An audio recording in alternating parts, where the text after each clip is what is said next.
Tô aqui no quarto do meu segundo filho, porque meu primeiro filho não mora comigo.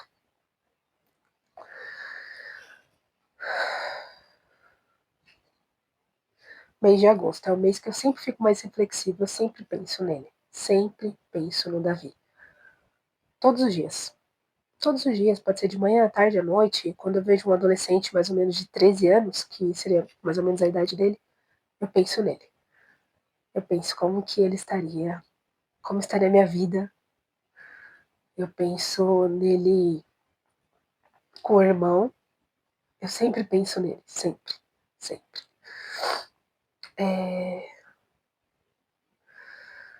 Eu tive uma gravidez do Davi, foi tranquila.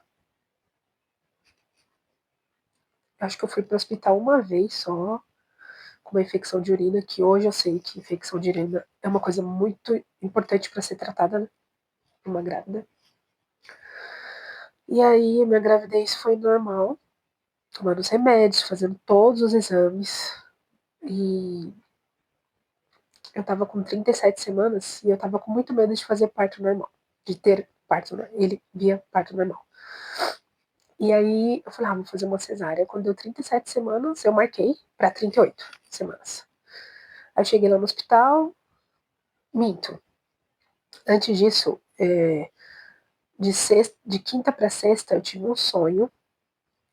E nesse sonho tinha uma pessoa que escrevia na minha parede, morte. Aí eu falei, acho que eu tô ansiosa, coisa de mulher grávida, primeiro filho, tudo mais. Tá bom. Aí, mas só que eu não esqueci desse sonho. Eu nem lembro se eu comentei com meu marido, eu não esqueci desse sonho.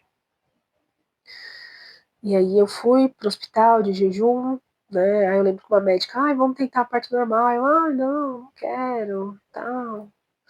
Cesárea. Aí eu lembro como se fosse hoje, assim, né? Que eu entrei pra sala de cirurgia. E é incrível, né? Como as pessoas sempre querem deixar as grávidas com medo, né? Aí falam, você vai tomar hack, que eu tomei a hack, aconteceu isso, aconteceu aquilo, fiquei com enxaqueca pra sempre. Sabe aquelas coisas ruins? Gente, se tem uma mulher grávida, não fica falando coisa ruim pra ela. Ela já tá muito emocionalmente já desestabilizada, os hormônios e tudo mais. Enfim, aí eu fiquei até com um pouco de medo, mas assim, foi tranquilo, tranquilo. E aí, eu lembro lá, né, no hospital, e aí fizeram a cesárea, aí o Davi nasceu, começou a chorar. Lindo, lindo, lindo, lindo, lindo. E a gente foi pro quarto e não podia ter. Como que é? Não podia ter companhia, tipo, não podia ter outra pessoa lá no quarto, não podia ter acompanhante na época. E eu lembro que eu passei a primeira noite do hospital com o Davi em choque. Porque, ai meu Deus, o que, que eu faço com essa criança? E aí eu lembro que eu ligava pra minha mãe, me ajuda, não sei o quê. Ela, assim, assim, assada. Aí a enfermeira foi, meio que me ajudou, e não tava saindo leite do meu peito. E aí veio uma médica meio que na madrugada, assim, porque, entra muito médico. E eu lembro que ela, tipo, esmagou o bico do meu peito, doeu muito, muito. Ela foi muito indelicada, muito grosseira. Ela, mãezinha, vai sair. Não tem problema, que é colostro, não vai sair. E eu fiquei preocupada, né? Tá bom. E nisso, o Davi era muito quietinho. Muito quietinho, muito quietinho. E tinha uma menina do meu lado que ela também pariu. E o bebê dela chorava muito, muito, muito, muito. E ela, nossa, seu filho é tão quieto. Eu pensei, ai, que mulher invejosa. Ai, mal sabia eu que tava por vir, né? Ai, seu filho é tão quieto. Enfim, aí eu fui, tive alta do hospital e a gente foi pra casa da minha mãe. Tava tudo tranquilo. Eu fazia o que eu imaginava que era o certo e tava dando certo. A gente deu banho nele. Eu tinha até esse vídeo do banho, eu queria tanto esse vídeo, tá no meu celular antigo, não consigo restaurar. A gente deu banho nele, a gente tirou o adesivo do bracinho dele. Aí, beleza. Passou segunda, terça, ele chorava à noite de vez em quando, dava uma má livre demanda, Quando ele chorava, eu dava, doeu muito meu peito, eu lembro que doeu. E aí, quando foi na quarta-feira, eu fui na pediatra. Aí a pediatra olhou ele. E, se eu não me engano, eu falei que ele tava meio quieto, sabe? Enfim, a pediatra falou que tava tudo bem com ele. E eu lembro que eu tinha um diáriozinho explicando as coisas que estava acontecendo no dia. Ah, ele fez cocô assim, ele fez assado, mamou tantas vezes. É... E aí a gente voltou da consulta na quarta-feira, mais ou menos, quarta ou terça, foi mais ou menos assim. E eu tava com dor da cesárea, nossa, meu Deus. Nossa, doeu muito a cesárea. Aí a gente chegamos em casa, continuamos com a rotina. Só que vira e mexe eu lembrava do sonho, sabe? Assim, vira e mexe eu lembrava do sonho e queria afastar isso da minha cabeça. Aí deu segunda, terça, ai, tem que tomar banho de sol, que ele tá meio amarelo. Aí tomava banho de sol e eu lembro até hoje, eu vendo meu marido lá na rua com ele e, e o meu marido tava de vermelho e ele também tava de vermelho, os dois, assim. Eu falei, nossa, que lindo, não sei o quê. Muito quietinho. Aí foi no aí agora a gente já chega no domingo. Domingo ele acordou cedo, né? Tentei dar uma mamar, não quis. Eu pensei, será que ele tá com cólica? Deu um remedinho de cólica. Fui tentar dar mamar de novo, não quis. Não quis, não queria mamar. Se mamou, mamou pouco. Realmente eu não me lembro. Eu acho que por tudo que aconteceu, tem coisas que eu tenho só flash, sabe? Assim, realmente meu cérebro me poupou de lembrar certas situações. E aí, ele ficou quieto, ficava quieto. Aí o Júnior chegou, meu marido. Aí eu falei, o Davi tá muito quieto, não sei, tô achando estranho. Ele, não, é coisa da sua cabeça. E aí a gente chamou uma enfermeira pra olhar, a enfermeira foi, fez um charutinho dele. Não, tá tudo bem com ele e tal. E assim, eu tava muito angustiada, muito angustiada. Aí eu comecei a chorar. Não, vamos levar ele no médico. Eu falei, não, não precisa ir no médico. Eu falei, vamos levar ele no médico, vamos levar ele no médico. Aí, quando deu mais ou menos o horário do almoço, eu acho, a gente levou ele no médico. E aí, chegando lá no médico, eu tava recém-operada, né? Uma semana, mais ou menos, um pouquinho mais. Aí, vamos levar no médico. Chegamos lá no médico, cara, já levaram ele direto pra UTI. Foram tentar ver os batimentos dele e eu lembro que eu chorava muito, muito, muito, muito. E a minha mãe, calma, filha, vai dar tudo certo, não chora muito, fica nervosa, o leite vai secar e não sei o quê. E a sensação que eu tinha era de despedida. Eu já tinha essa sensação de despedida, sabe? E, e eu lembro dele no carro, eu olhando pra ele assim, olhando a boquinha dele, assim, bem desenhadinha, os olhinhos dele.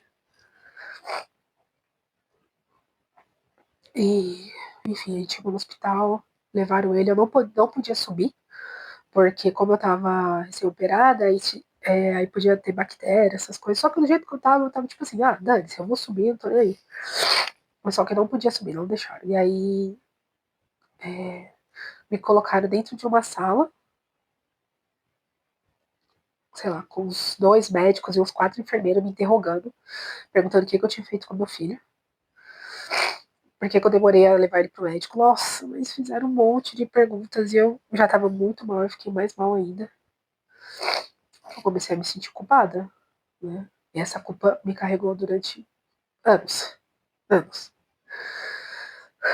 Nossa, enfim. E aí, o meu marido ficou lá com ele na UTI, e minha família chegou no hospital, começou todo mundo. E eu só chorava, porque eu tava sentindo que era uma despedida. A gente, não, vai dar tudo certo, todo mundo com muita esperança, só que eu lembrei daquele sonho. E eu sentia que era uma despedida. E aí, minha mãe, vamos pra igreja? Vamos pra igreja? E, porque você não pode entrar, não adianta você ficar aqui no hospital. Eu falei, tá bom, vamos. A gente foi pra igreja. E aí o pessoal levantou um clamor e tal, mas assim, eu não sabia disso. Não sabia. Aí a visita era 9 horas da noite. Aí eu fui pra visita, meu pai me levou. Nossa, minha família me ajudou muito. Muito, muito, muito, muito. Meu marido, minha mãe, meu pai, meu irmão, minha sogra, meus cunhados. Nossa, eles me ajudaram assim. Não tem explicação. Aí, quando eu cheguei lá no hospital,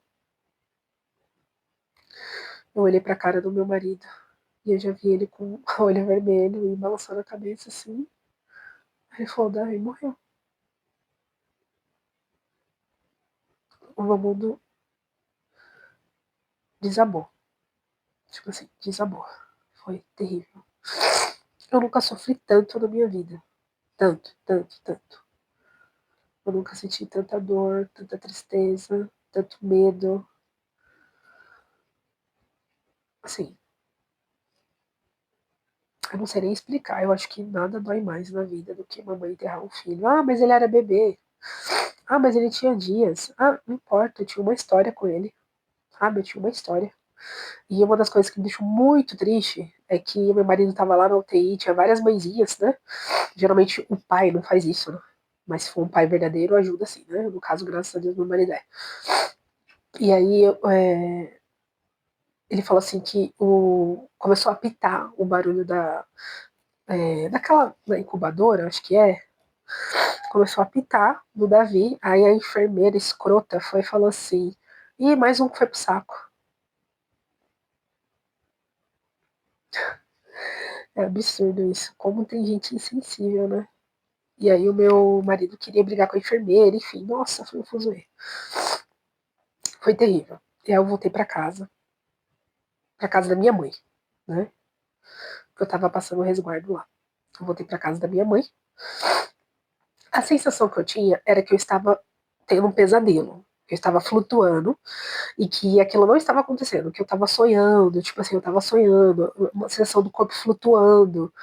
Aí começou a chegar um monte de gente na casa da minha mãe, um monte de gente. Eu lembro vagamente de algumas pessoas me deram remédio para eu ficar calma, para eu conseguir dormir. E aí eu lembro que a minha mãe foi e falou, eu falei pra mãe que eu não queria ir no enterro. A minha mãe, você vai no enterro. Você vai no enterro porque você tem que entender que foi um desfecho. E se você não for, você vai estar achando que ele vai voltar a qualquer momento. E eu não queria ir. Não queria ir. Mas eu fui. Eu fui no enterro. E só que assim, a noite, né? Foi de domingo pra segunda. Aí a noite foi terrível. Me deram remédio pra dormir. Não tinha como dormir. Não tinha como. Dormir e comer nada. E aí a gente. Eu chorei muito. E no dia do enterro dele tava um sol. Tava um céu azul. Eu lembro eu subindo assim com o carro. Aí pra respirar doía, sabe? Pra respirar doía. E aí a gente chegou lá na capela, aí tava o corpinho dele, com a roupinha do Corinthians. E tava muita gente querida, foi falar comigo, com meu marido, muita gente, muita gente, muita gente. Mas na segunda-feira tava relativamente cheio e eu lembro das pessoas. E era um caixãozinho bem pequenininho assim, ó, branco. Minha família devastada. Meu sogro, minha sogra, meu pai, minha mãe, meu irmão.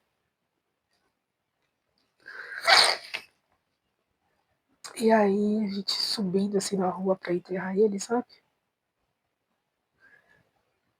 E eu ainda tava com aquela sensação de que eu tava tendo um pesadelo. De que aquilo não era verdade. Sensação de formigamento, assim. É. E o que eu queria que fosse rápido, sabe? Eu não queria ficar se velando muito tempo, então foi rápido. Desculpa tudo isso, mas tem como, né? A pessoa chora e fica desse jeito. E aí. Eu lembro daqueles carrinhos, né? Que tava o caixãozinho dele. Aí o meu irmão pegou o caixão, assim, ó, e levou lá pro moço enterrar.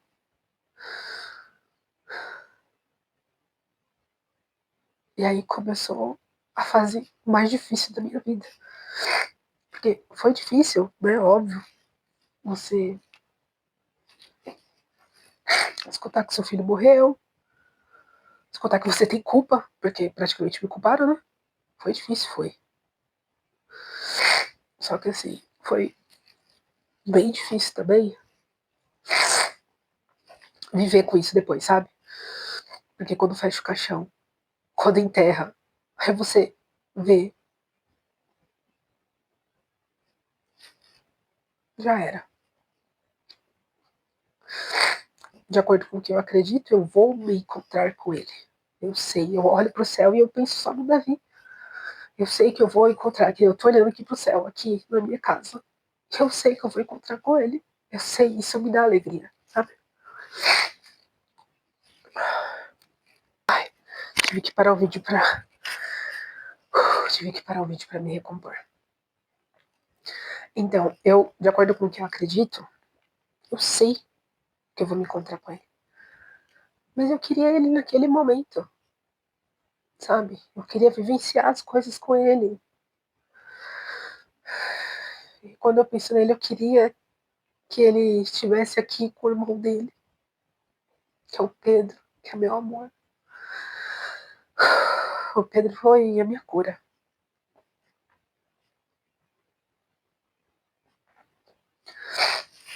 E depois do enterro, foi numa segunda-feira.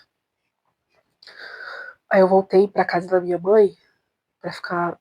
Que a casa dela é grande, e a gente ficou lá no quarto, né? Aí já tinham tirado as coisas do Davi, sabe?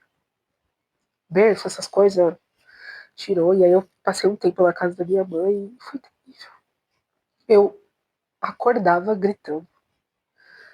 Eu achava que o Davi estava vivo no caixão me chamando, precisando de mim. Tinha que tomar remédio para dormir, não tinha condições de dormir. Foi terrível. Aí a gente voltou para nossa casa. A minha cunhada, os meus cunhados já tinham arrumado, tirado todas as coisas do cantinho, porque a gente tinha um quarto só, então ele ia ficar no cantinho, né? Tava com ursinho, várias coisinhas fofas, e aí tinham tirado já pra. Como se a nossa casa tivesse como antes, né? Sem o Davi. Aí eu voltei pra minha casa e a minha cunhada tinha ganhado o bebê. E a minha vizinha de trás também. Então eu escutava choro de criança. E eu chorava horrores. Eu lembro que eu pedi pra voltar a trabalhar.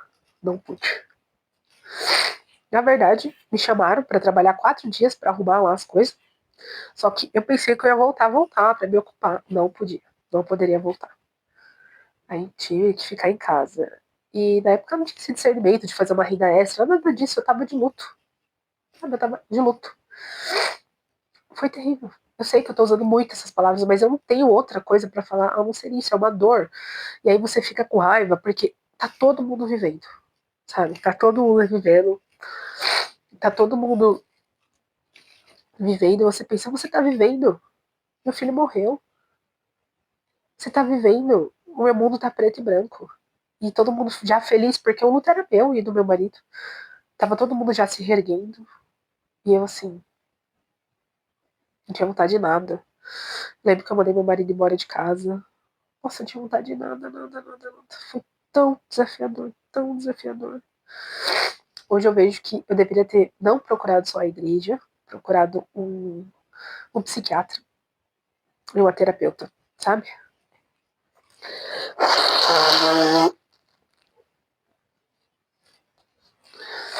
Hoje eu vejo que eu deveria ter procurado um psiquiatra e um terapeuta. Que eu sofri muito e muito. E nas minhas forças só, não. Foi terrível, assim. Eu devia ter procurado ajuda. Mas enfim, a minha cabeça religiosa da época. O difícil foi dar continuidade. Eu lembro que eu não conseguia passar na frente do cemitério sem chorar. Se eu fosse trabalhar e pegasse um ônibus que passava na frente do cemitério, eu já ia chorando trabalhar. Foi um momento desafiador. Foi mais um momento mais difícil. Foi o momento mais difícil da minha vida, sem sombra de dúvida, assim, tá no topo. E o segundo momento mais difícil foi a depressão pós-parto que eu tive severa. do meu segundo filho, que eu vou contar aqui pra vocês depois também. E aí a gente foi vivendo um dia de cada vez. Um dia de cada vez, não tentando desistir, orando, buscando a Deus, tentando fazer coisas que eu gostasse. Mas o luto realmente durou quase um ano. Quase um ano. Eu vou perceber que eu estava bem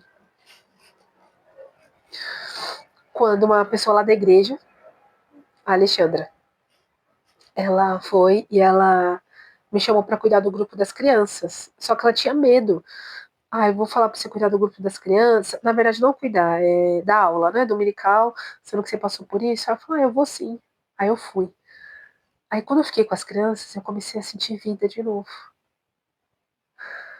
Aí eu comecei a perceber que eu tava ficando bem. Sabe? Que eu tava me recuperando, assim. É que recuperar, total, eu acho que não tem como. Isso aconteceu em 2013. E você viu, eu falo ainda com dó na garganta. Sabe assim? Meu filho. Então, não sei se a palavra certa é recuperar, mas, sabe, se estabilizar, o equilíbrio, não sei. Aí eu vi que eu tava bem. Assim, que dava pra voltar a viver, respirar, sonhar. Só que eu tinha colocado já um propósito, que eu não iria ter mais filhos. Mas isso fica para outro vídeo. Tchau.